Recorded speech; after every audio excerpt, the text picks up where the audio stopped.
Absolutely.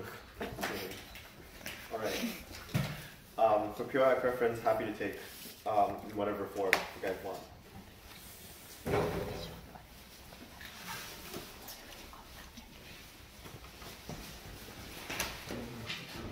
Right. Starting my speech in 3, 2, 1.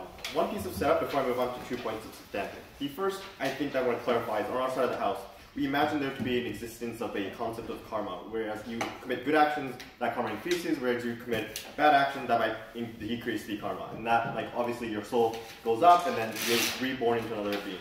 I also want to note, I think something that's also significant within this debate is that we don't assume the existence of God per se, or rather an arbitrator that decides whether or not you go to heaven or hell. Whereas on their side of the house, that is a requirement because it's necessarily a binary option whether or not you go to hell or heaven. And therefore, I think that this is something that we want to engage with in the debate as well, largely this. I think that rather is subject to the will of God, and I think that is incredibly harmful in the realms of this debate. There are 2 arguments on our forward here. First, why this is incredibly oppressive towards individuals. Second, I'm going to talk about why this breeds interreligious and personal conflict that I think exacerbated on their side of the house. So first, I'm going to talk about why this is incredibly oppressive towards individuals.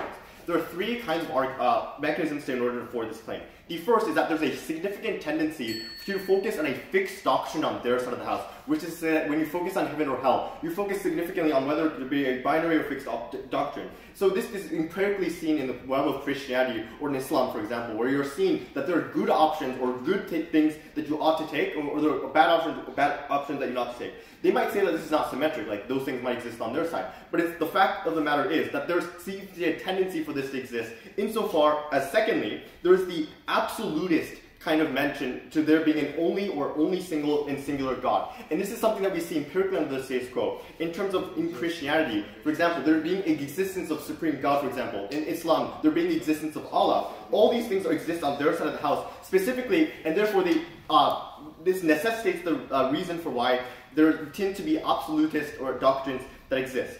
The third thing I want to note on their side of the house is that there's significant increased propensity for there to be power imbalance that exists on their side, which is to say that the God that you believe in, for example, wills power and you are subject to the will of that supreme God. You are definitely not stronger than Allah. Allah decides what you're going to do, what happens to you. For example, this is incredibly harmful in terms of, for example, like this is the nuance I want to afford is that because of the fact that God is so powerful is the reason for why you have very fixed doctrines or religious institutions that say that you're allowed to do these particular things. And the second thing I want to forward is like the propensity for you to like not be able to go against those actions, for example, also breeds the reason for why oppression or coercion exists. And I think that's the premise for why this exists on their side of the house. So what are the impacts that come about from this, right? The first thing that I want to talk the third mechanism I want to talk about is this idea of eternal damnation, right? Which is to say that on their side of the house, what happens is definitely permanent, and therefore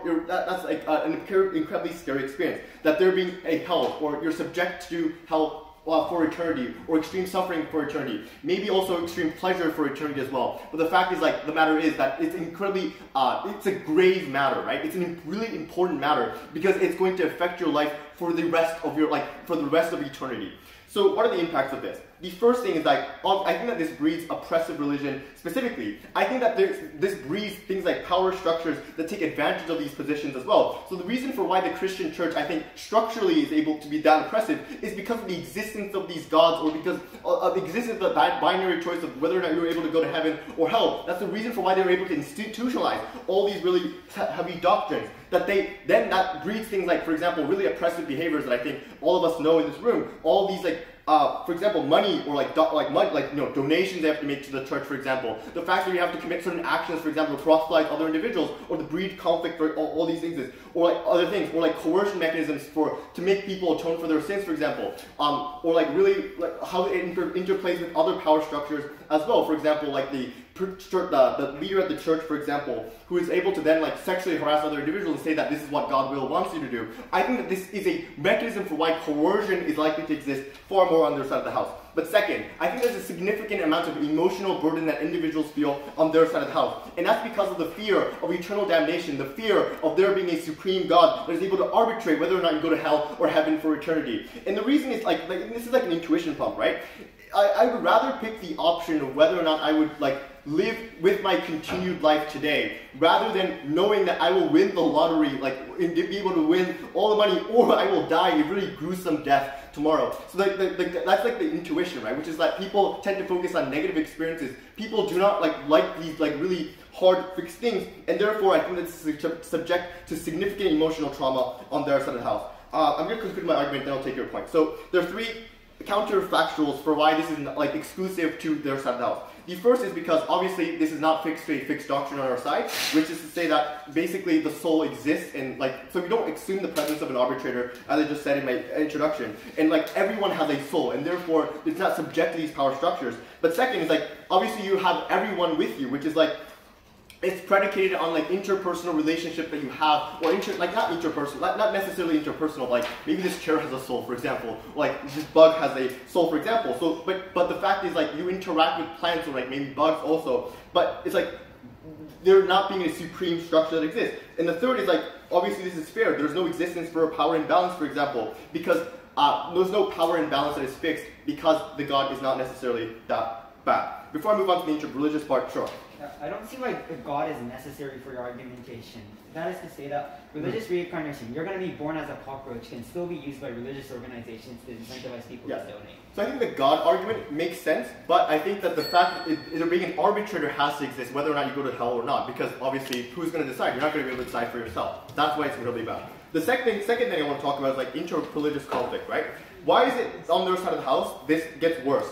There's significant conflict on their side. First, it's because of the us versus them mentality which exists, and I think this also exists because strict scripture usually aligns with the binary behaviors, which is to say that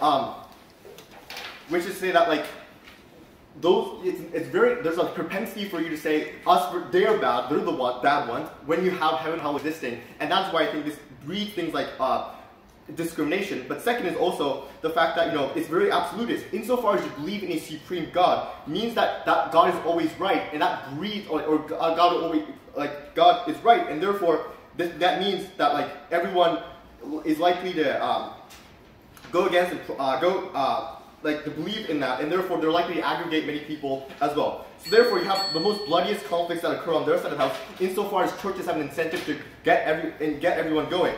Why does this not exist on our side? It's because one, you don't have the propensity for discrimination to exist insofar as there's no need to proselytize other individuals. But second is that you have significant compassion towards other individuals insofar as you don't rely on the singular God. For those reasons, proud to propose.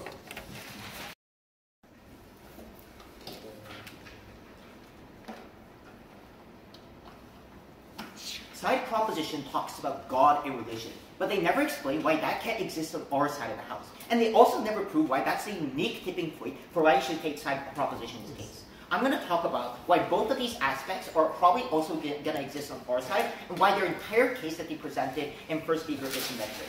With that being said, I'd like to talk about three things in my speech. Firstly, on frame. Secondly, rebuttals to their entire argumentation coming from first speaker. And moving on to my 3 points on why you get more moral acts on our side. Secondly, why you maximize your life on our side of the house, and why on side proposition, social hierarchies get justified. So firstly, 3 points on frame. Number one, we think that heaven and hell is eternal, whereas reincarnation is only temporary. For example, if you reincarnate as a cockroach, you're probably only going to spend 3 months as a cockroach. That means that the scale of punishment is different on both sides of the house. The second point on frame is that on both sides, the concept of karma exists, right? On proposition, you have karmatic reincarnation. On opposition, people go to heaven and hell based on the actions that you committed, based on the evil acts that you committed, or based on the beneficial acts that you committed to society. The third point on frame is this is a narrative motion. It says people believe, right? On side proposition, a lot of people believe that karmatic reincarnation is the primary form of afterlife. Whereas on our side of the house, a lot of people believe that heaven and hell is the primary form of afterlife. With that being said, I'd like to move on to my major rebuttals to side proposition's case. So side proposition basically talked about God and religion. I'm going to focus on why both of these aspects are probably going to be symmetric on our side of the house. Number one, there is no mechanization as to why you need to believe in God, why you need God to believe in heaven and hell. Because heaven and hell originates from the human perception of punishment. I.e., we want to punish people who do bad things and unjust things in society, and if we can't catch them right now, well, they're probably going to get punished in the afterlife. This is the same for reincarnation, right? Because the concept of karmatic reincarnation is basically another form of human perception of punishment, right? And that is why things like Buddhism exist. That is why Buddha exists in the first place, right? And on their point about how, like religious organizations on their side uniquely, forces people to do things, to practice religion, Buddhism also forces people to practice things like religion, right? Temples force their disciples to go through things like hard training or like, martial arts or something like that. So ultimately, I don't understand why that's unique on their side of the house. And I think the important thing about this is that they never prove why it being binary or like it being like very, very set on their side of the house is the unique tipping point for why you get all the benefits that they prove on their side of the house. The second thing I want to talk about is why there's actually no mechanization on why religion is unique on their side.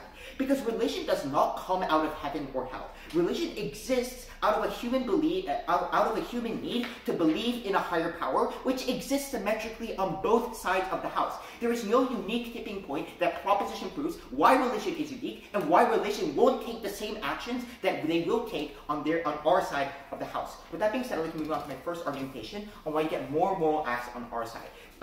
The major mechanism, the thesis of this argument is that heaven and hell, compared to reincarnation, is comparatively higher in terms of punishment. This is because the characterization of heaven and hell is that they're eternal. If you go to heaven, you get eternal pleasure. If you go to hell, you get eternal punishment. And there's no way to escape out of this. The comparative is simple. When you reincarnate, you get a second chance at life. You can probably be, be reborn into a human, maybe like, 50 or 100 years after you commit an evil deed. The implication of this argument is that on side opposition, the life that you're given is the only chance to either get eternal pleasure or hell, whereas in the comparative, on government side, people think that you get a second chance after, even if you do commit a bad deed. That means that even if you do something bad right now, you can probably fix it in your next life and whatnot. The impact of this is on their side of the house, it ultimately decreases the deterrence against evil acts, whereas on our side you get a lot of deterrence because of this concept of heaven and hell, because of the fact that it's eternal, because of the fact that in terms of punishment, it's more significant and it's more long-lasting. That is on our side, evil deeds and less moral actions will probably decrease because of the concept of heaven and hell. So moving on to my second argumentation on why people are probably going to try to maximize their own lives. The thesis of this argument, again, is that heaven and hell is eternal, which means that your afterlife is eternal. That means that the time you spend on earth, and the time you spend with your family, and the time that you spend on earth, basically, the time your life is basically limited. That means that people's action calculus is changed in two major ways. Number one, because you don't get a second chance at life, you want to make your life, the time that you spend right now, the best life that you can. What that means is you're probably going to maximize the relationships that you have. You're probably going to want to enjoy life as much as you can, right? But secondly, the incentive to spend eternity in heaven, probably a place that brings you a lot of pleasure, probably a place that is really, really good for you, is stronger than living like a king for 90 years, right? So I think on our side of the house, people have a stronger incentive to actually do good actions and to actually maximize their lives in that way. I think the impact of this is simple. Because you maximize your life, people tend to live better lives, people tend to live more moral lives on our side, because the incentive to do so is far stronger compared to side opposition. The third argument then, on why on side proposition, social hierarchies get justified. The thesis of this argument is that the values that people hold on side proposition, whereas compared to side opposition, is significantly different. On side proposition, your current life is a result of the actions that you committed in your previous life. Whereas on opposition, the concept of a previous life doesn't even exist. On opposition, people try doing what's best with what you got, whereas on side proposition, your current life is the punishment. It's justified. On opposition, like the current situation that you're in is a result of moral luck. The impact of this is, I think, simple. Number one, people become, their side of the house lack empathy, because people believe that poor people, people living in bad areas, or disenfranchised individuals is a result of the actions that they committed in their previous lives. That means that the current situation that they are in is currently justified. They have no empathy for them anymore. The second impact is the lack of structural change, because everyone believes that powerful people, people who are successful, is a result of the actions or the just actions that they committed in their previous lives. That means that social hierarchies don't change, minorities get disenfranchised on their side of the house, and that is why we win. Alright, thanks, leader of opposition. Then invite DPM whenever ready.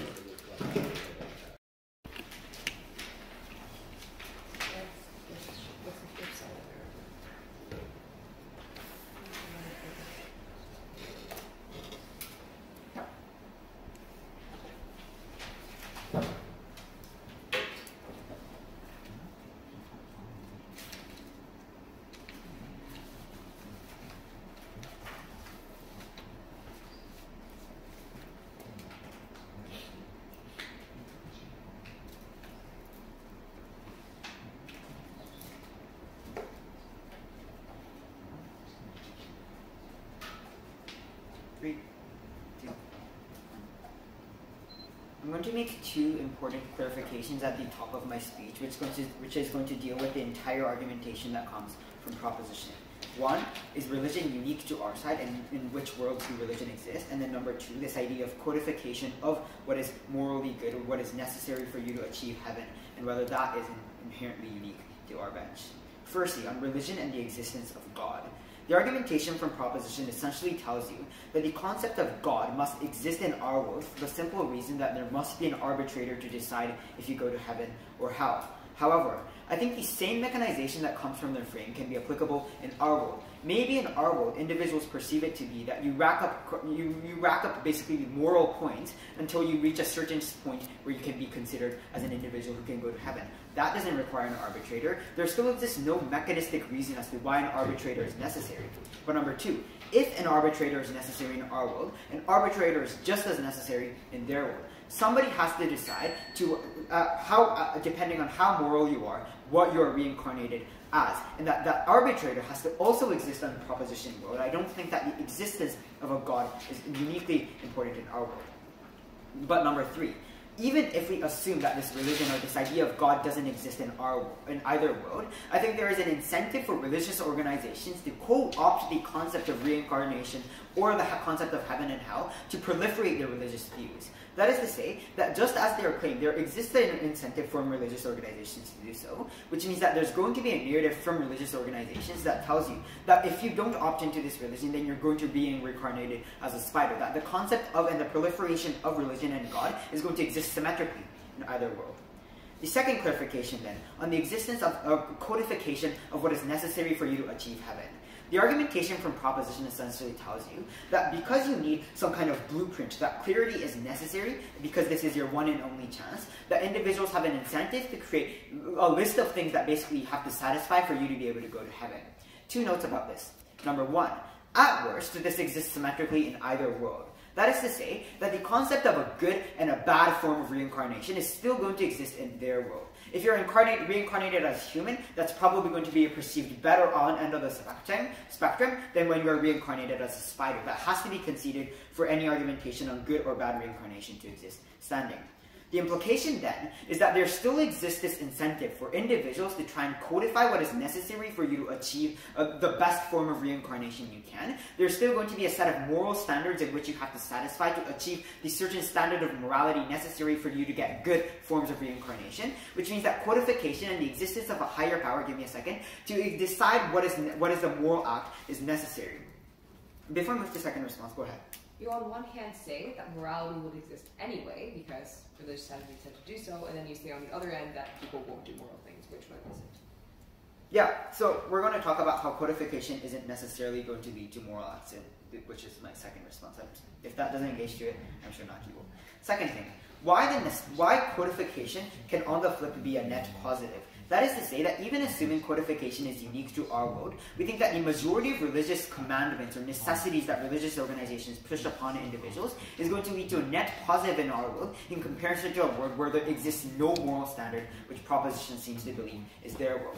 That is to say that we prefer a world in which there are some moral standards that humans have set, whether it be through religious organizations or not, and that is a superior world to a world in which morality is something that is inherently very, very arbitrary, and individuals can decide for themselves. Sure, there are going to be, and they're probably going to come up with a couple examples of religious organizations pushing bad forms of codification upon individuals. I think their sex example comes to mind. However, we think that the majority of religious codification that exists, inherently at the core of most religious ideals, are going to be inherently net positives for society, whether it be to love your neighbor, whether it be to have empathy for individuals, that those forms of codification are positive, and that I think that those weigh above any harmful forms of codification that proposition may be able to bring. With that said then, reconstruction of our argumentation. Our first argument essentially tells you that we increase the amount of moral acts that are committed. There were two mechanisms under this. Number one, that the punishment is so large to the point in which you're obviously going to fear it, and that the punishment inherently being eternal, which is the unique delta between the two worlds, is what leads to the punishment being perceived massive, being massive. That is to say, that if you believe that you can get, in the next couple cycles of reincarnation, maybe in the next 200 years, 300 years, once you die a couple of times and get reincarnated a couple of times, if you believe that maybe you can work your way up to being a human, then you're much more likely to take the short-term, you're more likely to trade off the long-term and prioritize the short-term benefit you can get, maybe from the happiness or the ease of, or I don't know, like the convenience of doing things like littering, which is inherently immoral, but a small trade-off if it means that you can still get reincarnated in the future. In our world, you're going to fear the massive harm that comes from an eternal suffering that is unique to hell, and therefore you're more inclined to take moral acts. But secondly, there's a unique delta that exists also on the ease of understanding. That is to say, that the concept of heaven and hell is much more easier to understand, opt into, and understand the gravity of harm than it is to consider the harm of reincarnation. I don't think being born as a cockroach is that bad of a life. You're probably going to be able to walk around. You're probably still going to be free. That is still, I can still figure out a way to make that some kind of, to make it seem like it's not that bad. But uniquely, hell, especially through media portrayal and religious ideals, is going to be perceived as a massive net negative. It's going to be perceived as a massive and internal suffering, and you're much more likely to fear that. You're much more likely to be able to understand that. The same mechanization as to why your time on earth is limited is also going to lead to the maximization of your life.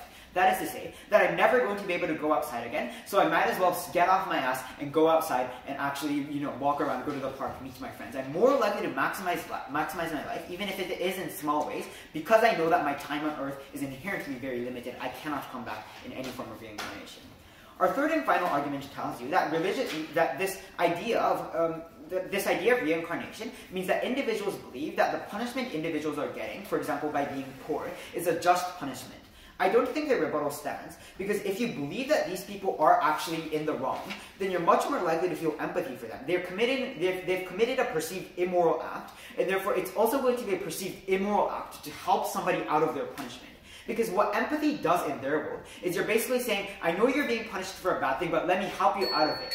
But what we think is that these individuals are going to think that these people are serving a just punishment, that it is correct that they are poor, that you should not help them because this is the punishment for the crimes that they've committed in their life. This not only leads to a lack of empathy, which leads to things like lack of charitable donations, but also a lack of structural change, which has massive societal implications for especially the most vulnerable opposed. Joining my speech in 3, 2, 1. 3 things in my speech. Firstly, on religious conflict that they entirely ignore. Secondly, on doing good things and moral actions. And thirdly, on social hierarchy. I just want to quickly pick out their case that you're going to, enjoy your life more. One, if you want to go outside, just do that. I just don't think this necessarily matters. Many people have the incentive to enjoy their lives because it makes you feel better. Obviously, you're going to do that anyway. But secondly, on the way, I just don't fucking care if one person doesn't go outside compared to the generations of people that were killed under things like religious massacres that occur uniquely on their side that they have entirely ignored in this debate. So firstly, I think this argument is extremely important. One, the religious conflict argument is extremely important. Number one, is because it's historically accurate that this has happened. This is something that they cannot negate in this debate to begin with. But secondly, on the severity and scale of impact is extremely important. Hundreds and thousands of people are massacred because of things like crusades, because of things like the Ottoman Empire doing shit because of these religions. The extreme binary that exists on their side between people that believe in God and do not believe in God and the same God is unique. Because on our side house, you believe that every single soul is the same ecosystem.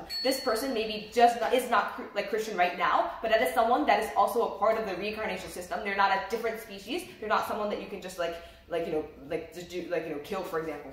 Like on their side house, if you believe in God, you're someone that is going to go to heaven. If you don't believe in that God, you're someone that is going to go to hell. There's a distinction there that they ignore in this debate. This means that things like religious massacres uniquely occur because you don't see them as people at the same level. You see them as people that you can just kill, it doesn't matter. Maybe they're going to point to, say that, these things occurred anyway because of political incentives, whatever. But the unique difference here is the degree of things that happen. Number one, it is far more likely that people are less likely to challenge these kind of things when they happen. Uniquely because it is now said to be God's will. God said you to go to that crusade. That's why people don't challenge this. People are far more radical in this instance and going to do this. And there's less likely to be things like check and balance mechanisms because they fear God and they fear retribution if they go against this to begin with. But secondly, even if it happens anyway, it happens more and more violently on their side for the unique reason that you don't believe these people are deserving of any compassion because they're outside of your ecosystem of caring. However, on our side, this has changed because you believe in karmic reincarnation. You might be that person in your next life, for example. That is why religious conflict and hundreds of thousands of massacres that occurred on their side because of things like Abrahamic religions uniquely exist. This has not happened in Hinduism for all the reasons that we already point to you that they entirely ignore. You should care about this most in the debate because of how massive this impact in and of itself is. So I think we already win the debate here because they don't do any constructive against this and most of the responses are just going to be mitigation that you shouldn't believe at all. Second argument, let's talk about why the moral actions argument coming from their side necessarily does not make too much sense. The first thing is just on mitigation. Their case is like, people will do really bad things if you do not have this concept of heaven and hell. I don't think they actually point to what kind of bad things or what kind of good things you do. It's really unclear at the get-go. But I'll just mitigate this. Number one, I'm pretty sure that a lot of people have basic human conception of decency to not do things that are absolutely horrible. It's unclear to me what kind of things are likely to happen to begin with. But secondly, there's a tension in their case. On one hand, they say that because of the concept of reincarnation, people will believe in kind of moral good actions and bad actions anyway. Exactly. If you don't, if you go out and probably kill someone, you're probably going to be a cockroach next. You don't want to do that. So you have that incentive anyway. The delta on their side, which I'll explain later, is something that is likely to be negative. But thirdly, it is still likely without this concept for things like TJS systems to exist to people locked up if they do really bad things because of social order and incentives of social order probably exist. I just don't understand why this is necessarily that important to begin with. So notice that the illustrations that they kind of lean to at the end of the day is littering. I don't think that necessarily matters. Their delta in this debate is necessarily very small. But secondly, notice that all of this is necessarily predicated on the fact that they have to prove why the codifications that exist within these religions to force people to do things is one that is necessarily morally good. Notice on intuition, it is sexism, it is racism, xenophobia, all of these things are extremely codified in these religions. Structurally, number one, because many times these power structures within religions have the incentive to justify why they themselves have power. So they have incentive to create things like hierarchies to make it difficult for these things to be challenged, for example, but also because this justifies how they can, extract things like money from them, etc. Notice that the problem here is that it's extremely difficult on their side house for these things to be changed over time because of things like the hierarchical structure or things like God's word being something that you cannot challenge, for example, or the fact that these religions that does have the incentive to cater to the most central believers that are likely to be the most radical, for example, right? That is why many times the moral actions that they claim that you're going to enforce and become stronger, which is taking the highest charitable version of their case, let's say they do more actions, is not necessarily likely to be moral to begin with. Like donations, maybe they do, but most of the donations go to the church. I don't know why that's necessarily that good. Notice that the only, implicit analysis they give is that, these religions have been net positive. This is an assertion that Seiji gives. Notice that they give zero mechanism or reasons provided it's true. We give you the mechanism, so we override that in that instance. So I just don't think that is a good thing. That's actually a bad thing. But the last flip that is extremely important is that the extreme levels of pressure and mental, physical pain that you put on these individuals because of the concept of eternal damnation is extremely important. This is because most things that people do are out of their control. You cannot donate if you're poor. You cannot not be gay just because you're gay. all of these things mean that a vast majority of people within these religions constantly feel the pressure that because they're not doing enough, they're going to be caused to eternal damnation. This is extremely important. They feel this awful on a daily basis. They feel as if they do not have a life that they can aspire to, or that there's another chance that they can live a better life. This is awful. Notice that this is obviously very often, I think, this overrides their small impacts on maybe some moral actions happening. Regarding your claim of religious conflicts, if you believe that individuals in other religions are bad and immoral, then you believe that their soul committed immoral acts in their past. Doesn't that justify religious conflicts in your world as well? No, because those people are people as well. You reincarnate into those people in the future. On your side of the house, they go to hell, so that's awful. So this is a social hierarchy argument, I get it. So like, firstly, on their social hierarchy argument, they assume that the comparative is one that you believe in moral life. Like, so their argument here is like, on Christianity, you think that a person was born poor because of moral luck. I just don't think they give any mechanism as to why this is a likely comparative. The more likely thing, the intuitive example is here, is that you think people are poor because they were lazy. You think people are poor because they deserved it. I think the illustration here is important. Many times in Christianity, you say God punishes people on the ground right now because they did immoral actions. That's why you see many poor communities and say that they don't deserve helping because God is just giving them challenges that is this. So notice that they don't actually prove why in the comparative you're going to be compassionate to these people or why these social hierarchies don't exist. Notice this is also like historically inaccurate, so I just don't think this makes much sense. The comparative that is important here is that you at least believe that these people can change. In the next life, they might be your friend. In the next life, they might be someone that comes up on your level. The change that you believe in, the rehabilitation, is the change that you believe in uniquely on our side, that change the mentality of how you look at these people on our side. For all these reasons, I'll pursue those.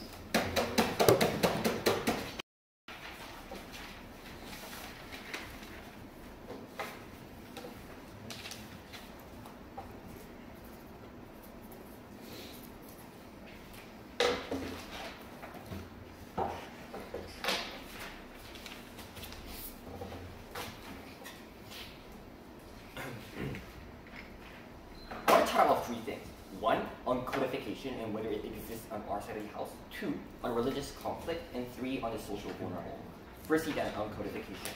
The stance that they're taking in this debate is, well, government exists on opposition and doesn't on proposition insofar as there's things like souls and that you don't need an arbitrary to the extent that you need it on our side of the house. And they try to impact it by saying things like oppressive regime, like religion, or things like codification. I have like 3 responses here. 1, insofar as the value of things like what is good or what is bad is really ambiguous on their side of the house because it is not binary. We think this is a consensus in this debate.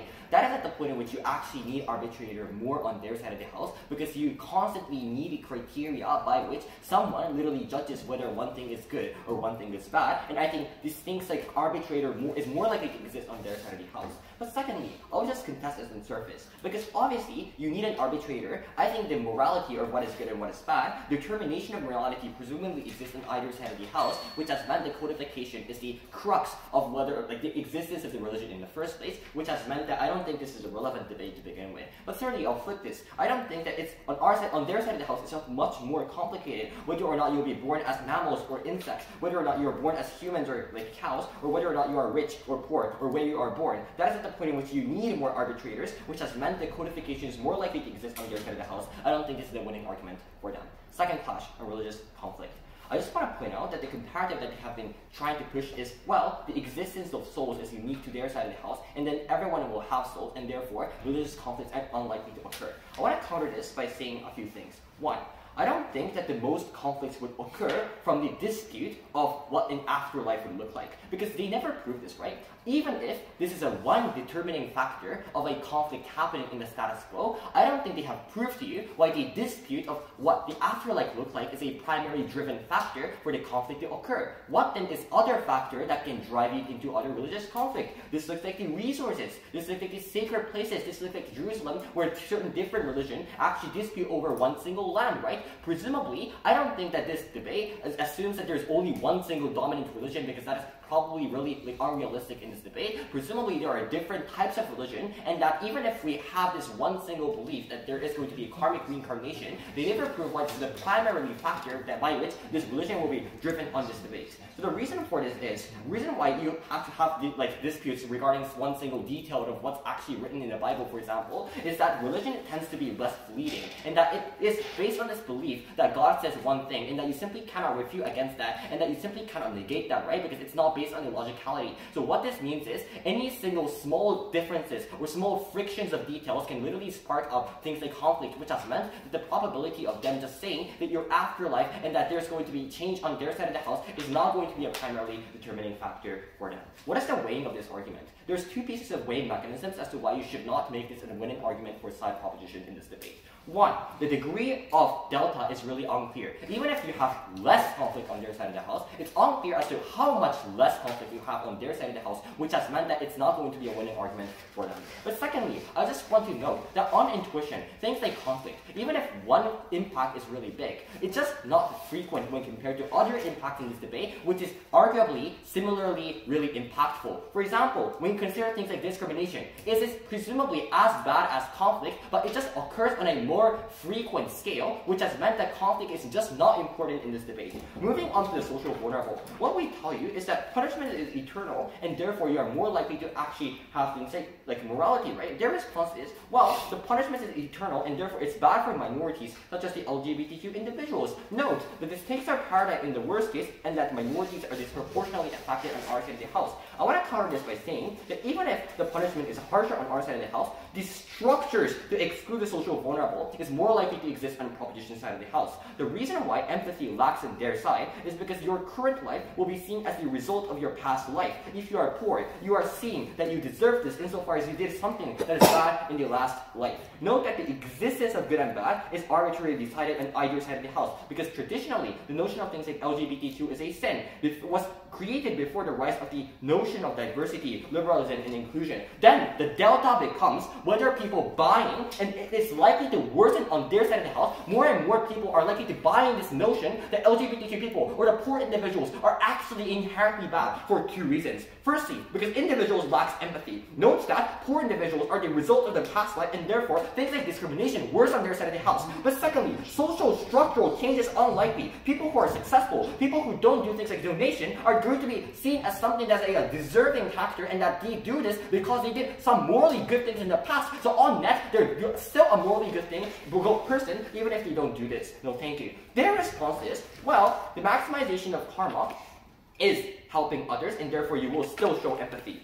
The first thing I want to point out is that it's just not showing empathy, and I'll argue what is good is defined by a religious leader and is subjectively defined by the currently strong people. What this means is that what happens on their side of the house stretches further. Given that morality is subjective and defined by strong people, socially privileged people will redefine morality in a way that justifies their benefit. No, thank you. This looks like not helping poor people because the punishment has meant that it is good and that you shouldn't help the weak people because they are the ones who are literally in the process of punishment. And people buying, because I think poor and minority people are just small in number, or they're just vulnerable, which has meant that they cannot create religious change, or they are for people who are making the religious structure are already rich individuals who are seen as morally good, and they have the capacity to actually change it and actually reform it in a way and change the morality in a way that excludes the poor individuals on their side of the house. So even if you don't buy that, Judge, I think you can all understand that you can do empathetic things, or you can show your empathy through other means. Like for example, just giving donation to a conflict cause, or you just giving back to your family, for example. And therefore, insofar as you can show empathy in different alternate ways, you are not going to show empathy. You are not going to show give donations to the socially vulnerable insofar as they deserve it. So the comparative on our side of the house was threefold. One, punishment is eternal, and therefore people are more likely to buy into the morality. Secondly, it's easier for people to buy in because it's so binary, and it's harder to conceptualize on their side of the house. These are the reasons why people buy into the morality in and of itself. But thirdly, the reason why morality is better on our side of the house is because individuals are born under this notion of moral luck, and that the reason why you are born under a poor family was because of the morally arbitrary things. The comparative on their side is them being born into poor families because it is there's like the fact of the, or like they deserve it. For all of those reasons, morality improves on our side of the house. It's the clearest composition about it. All right. Thanks.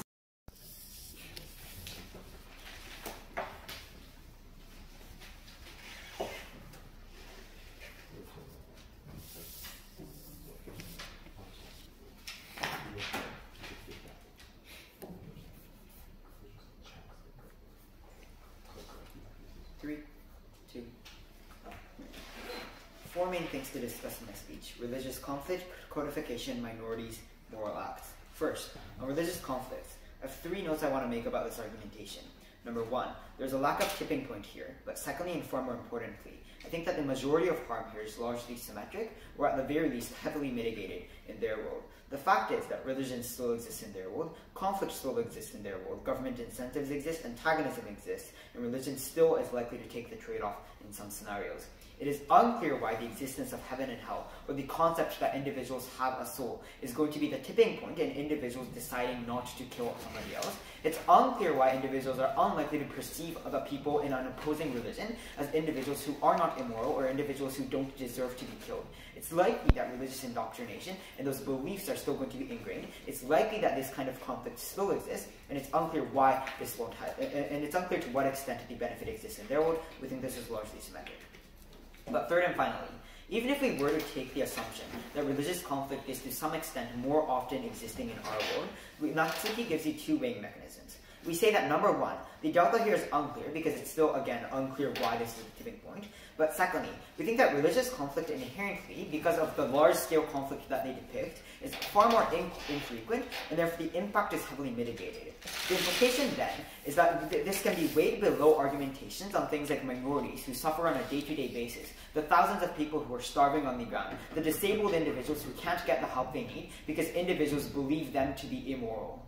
We think that religious conflict can obviously be weighed below. Second, on codification then. The general case from proposition is that codification is necessary due to ambiguity and the existence of a higher power. 2 notes about this. Number 1, on the flip, Natsuki tells you that ambiguity is likely worse in their world. That because of the unclear nature of the punishment on proposition, that the incentive to codify which they tells us exists in our world is likely amplified in their world. But secondly, even if this doesn't stand, at worst, the concept of morality, and therefore the necessity for codification, exists symmetrically in both worlds. I can give you 4 reasons why this is symmetric. Number 1, the punishment is unclear in either world, going by their characterization, and therefore the nature for the necessity of codification exists symmetrically. Number 2, morality isn't set in stone either. Actions aren't inherently moral in the majority of scenarios, and therefore the necessity for codification, at worst, exists symmetrically. Number 3, the incentive for people to clarify still exists symmetrically. And number 4, as I tell you, the incentive for religions to take advantage of the fact that this societal narrative exists also exists symmetrically. This means that the implications of codification are symmetric. Third clash, on minorities. The proposition case is that this leads to eternal punishment for LGBTQ. Our case is that this decreases empathy and therefore it leads to a lack of structural change because you believe that individuals who are in a bad situation are deserving of that bad situation. I think that there are a couple of reasons why we win this argumentation. The first and most important is that our argumentation is obviously far more likely to exist. That this is a societal narrative that is going to spread to almost every single country, every single individual opts into it, and every single individual believes that these people deserve it, which means that on a far wider scale, for every single individual who is poor, who is disabled, or has some other structural disadvantage, are going to be understood that they are deserving of it. This means that our argumentation is far less extreme than assuming a very radical and extreme religion, which proposition does. Final clash then, on moral acts and enjoyment of life. The entire proposition argumentation in response to our first 2 arguments essentially tells you that, well, the impact is small and they're willing to trade it off. 2 notes about this argument. Two notes about this response. Number 1, the accumulation, especially because this is a prefers motion, which you can assume is a far wider time scale, means that the accumulation of moral acts, or the accumulation of small-scale happiness, is still likely to be a large impact. But number 2, that this moral acts or happiness still exists on a spectrum. That the example I gave you is littering, but also on an extreme end it can lead to things like child abuse, which is still under the scope, which we still prove to is to some extent likely. And a couple examples of child abuse can outweigh any argumentation proposition has brought. Anyway, for all those reasons then, for the people oppose. Thanks. begin with. What are the harms? The first thing that never engage with is to say that once it's written, it's very difficult to change it. Which is when society changes, when individuals who do not conform to that codified scripture, reformation becomes incredibly difficult and that religion becomes incredibly difficult to adapt. This is important because literally minorities are the individuals who they want to talk about, because probably that's what this debate has become into. Those individuals feel structurally locked out because they never conform to that codified text. Because like changing that or reforming that is incredibly difficult because that's literally God's word. That's literally what God wanted you to believe. Like you're literally being born into like as a homosexual, it's incredibly difficult for you to go ahead and do so. What they say then in whip speech is like you're probably born out of moral luck. Like literally like religions have a certain blueprint that they have to follow to essentially reach heaven. Like if you don't conform to that, you're simply not reaching it. So at that point of time, I don't think that avenue of compassion exists in terms of classifying them as moral luck, because if that is luck, then literally blasphemy won't have been punishable by death. Literally, say for example, homosexuality won't have been persecuted. Like it's like counterintuitive to believe why that would happen in that scenario. But secondly, on our side of the house, I think you're more likely to feel a sense of empathy because one, because of the ecosystem that we structurally explained. But secondly, if you want to essentially like do good karma and essentially like want to like maximize like your potential of like essentially being born as a better individual in the next life and or attain salvation or moksha, you literally need to like help individuals who are at the bottom of that chain. So that is the point at which we feel it is more likely to be like it's more likely that individuals would be empathetic than essentially like say, seeing you from a negative lens. But more importantly, the reason that we provided was even if you're a minority, say for example a Dalit or somebody who's born in the lower echelon, you still have hope, and that is important. Because at that point of time, you still know that you can do good things and out of it in the next cycle. On that side of the house, if you don't conform to that so-called codified text, you know you're destined for hell. That is way more scaring and that is way more detrimental if that's the world you want to live in. Thirdly then, in terms of conflicts which you don't think that they substantially engage, when you essentially have to pitch religions against each other, when both of them say like, when everyone says they are the only pathway to God, and I consider that multiple religions obviously exist, I think at that point of time, the internal tension and conflict between them is way more likely to be had. Which is individuals die, literally say for example massacres etc. happen which they don't respond to. On our side of the house, that pluralistic concept means that there's no necessity to fight, there's no necessity to create that us versus them narrative. Pitch individuals against each other and tell them we are the most supreme thing in the first place to begin with. That is what the distinction happens on our side. And we think on our side of the house specifically, individuals one, do not feel this burden and don't have to be this God-fearing all the time. I think at that instance, individuals are way more freer to do things that they want, shape their destiny. Even if you don't say that you lead a so-called say for example more positive outcome, but at least you don't create negative externalities or lock individuals out completely and say like once you don't conform to that codified scripture, you're destined to hell. Those are the reasons why we win.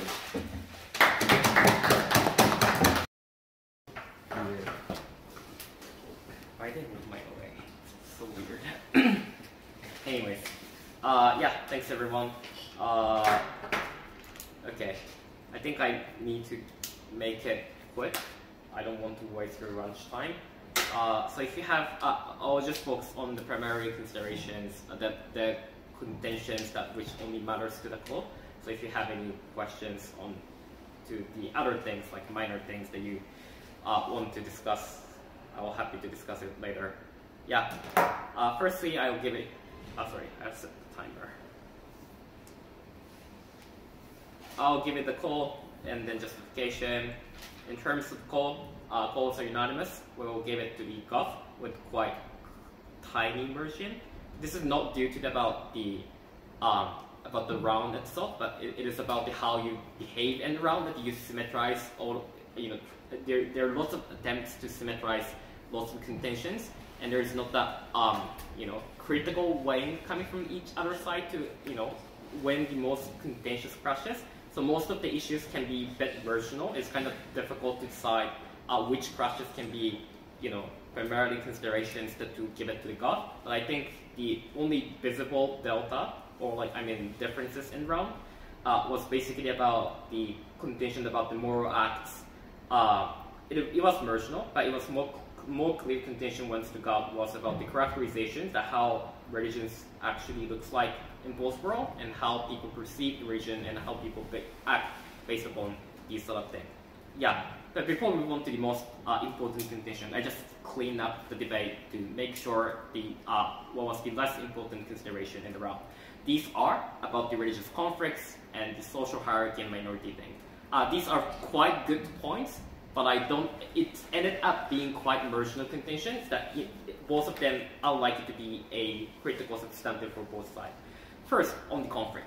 Goff on this claim that they have more religious conflict, simply it is more capable for religious organization to demonize other groups due to the fact that these people are just sinful, they all going to hell, or these sort of dispute around among the belief of the afterlife, or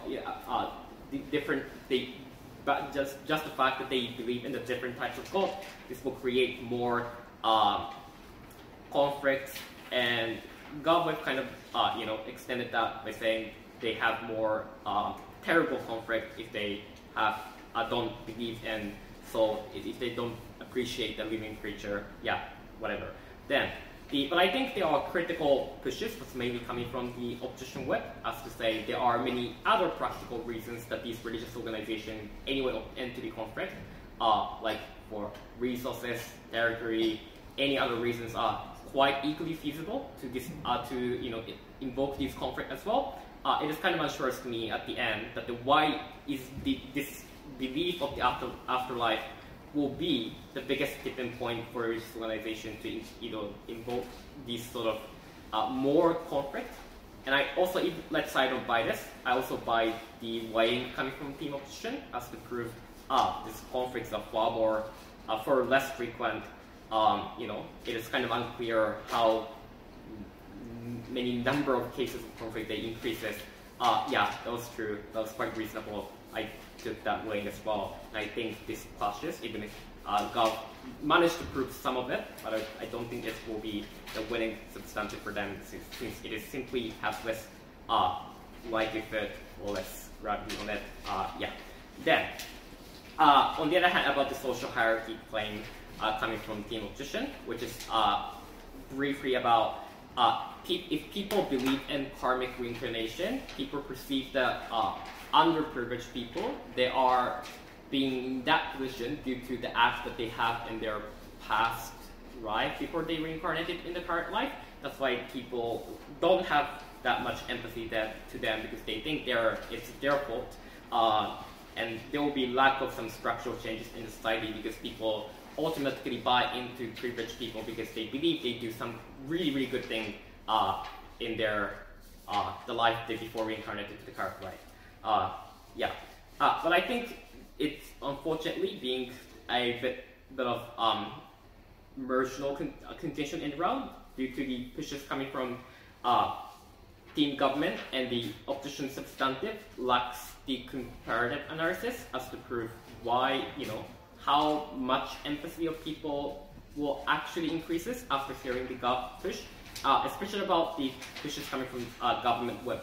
But it's also feasible claim on the op side that the religious organization claim God test people, like God punish sinful people now, even if it is not about the afterlife or the current life. This narrative is also feasible and somewhat factually and historically correct things that this religious organization has done so far. These pushes was kind of quite reasonable for me to believe in, that these sort of oppression towards minority, oppression towards underprivileged people was somewhat symmetric. And I think it is kind of unclear to me that why people's lack of empathy is something exclusive thing on the God comparative, and also it is kind of unsure to me that how much structural changes is feasible on op comparative as well. I don't think I didn't see any substantial contribution onto prove this line. And I think these are quite marginal things at the end. Then about the contention, moral acts marginally taken by God, characterization more clearly taken by God. On to moral acts. What we get playing from the team opposition, which is about the heaven and hell seems to be more heavier punishment for people. That will lead to the bigger degree of deterrence not to commit the immoral acts. That will be good because they have more moral acts in society. That basically these lines. There are several observations.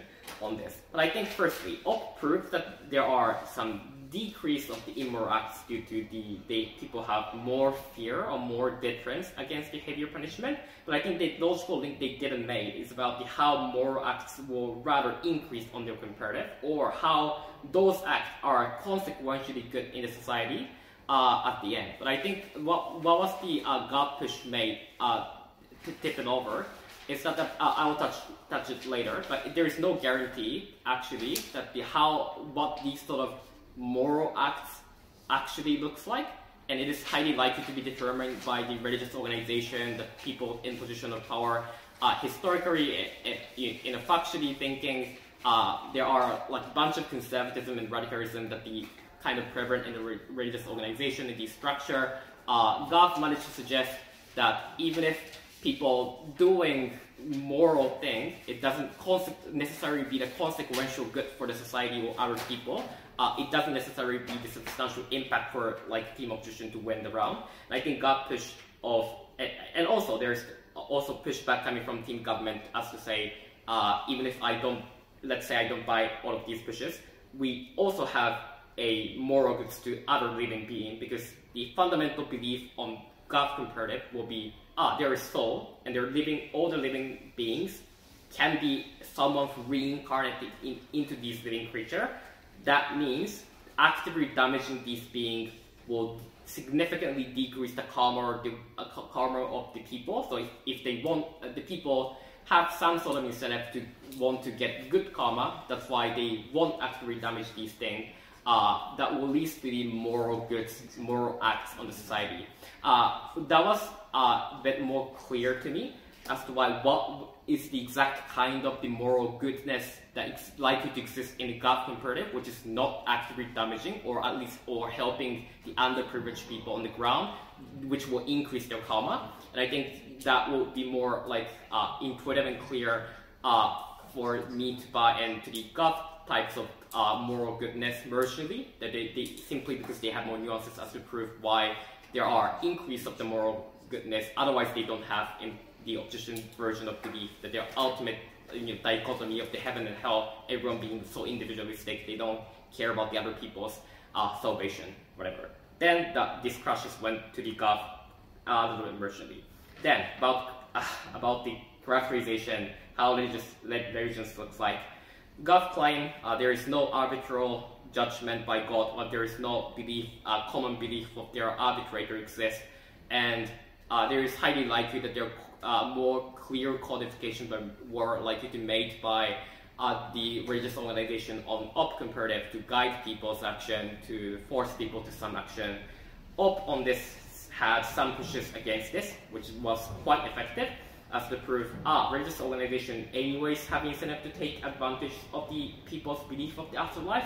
Op claim, God claim it is oppressive to people to force people certain action, but Op was successfully claimed that they also likely to take advantage of the belief of the reincarnation as well. If you don't do that, you will reincarnate to be something, and if you do this, you will become human in afterlife, whatever. And I think these pushes are quite reasonable, and I credit all of them. But I think logical link that the Op actually didn't make is about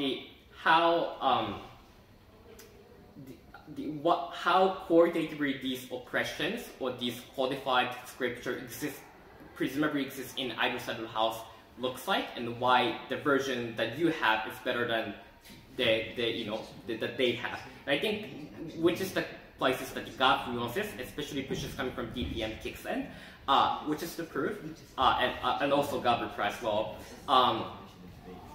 The heaven and hell is ultimate and eternal punishment or eternal pressure. People have more urgent incentive to care about these, whether or not they get into hell or get into heaven. That's why religious organizations or people themselves have more stronger incentive to make sure their course of actions are right, or whether or not these to make sure there's certain consequences of their action. That's why these organizations have more incentive to make more bigger extent of the clarity within their codified scripture that leads to more oppression or more stick to the conservatism at the end.